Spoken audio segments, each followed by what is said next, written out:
Get ready with me as a wedding guest. এটা mainly ওই wedding guest makeup kind of video হতে চলেছে। তো প্রথমে ওয়াইপ দিয়ে ভালো করে ফেসটাকে ক্লিন করে নিয়ে ময়শ্চারাইজার মেখে নিয়েছি আর ঠোঁটেও একটু ভ্যাসোকেয়ার লাগিয়ে নিয়েছি।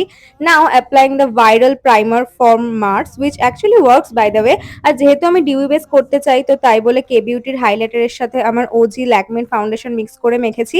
কনসিলার অ্যাপ্লাই করে নিয়েছি অবভিয়াসলি। আর মিনওয়াইল আমি ব্রাউটাকেও একটু সেট করে নিয়েছি। ব্লাশ অ্যাপ্লাই করে নেব আর ওটাকে ব্লেন্ড করার পরে কনসিলারটাকেও ব্লেন্ড করে নিয়েছি। এবার একদম নিউড একটা শেড আইলিডে অ্যাপ্লাই করে নিয়েছি। তারপর আইলাইনার মেখেছি, হোয়াইট কাজল আর মাস্কারাও লাগিয়ে নিয়েছি। তারই মধ্যে আমার কম্প্যাক্টটা হাত থেকে পড়ে জাস্ট ভেঙে গেল। এনিওয়ে একদম নর্মাল লাগছিল বলে একটু গ্লিটার আইশ্যাডো মেখে নিয়েছি, ব্রাউন লিপ লাইনার আর একটা মারুন লিপস্টিক দিয়ে I am done with my makeup. আর আজকে শাড়ি না, এই গর্জিয়াস সেটটা পরবো। একটু পারফিউম মেখে নিলাম, এই কানের দুলটা পেয়ার করছি এটার সাথে। আর অবভিয়াসলি একটা টিপ না পরলে কি হয়। And we are done with that. Let me know what do you guys think.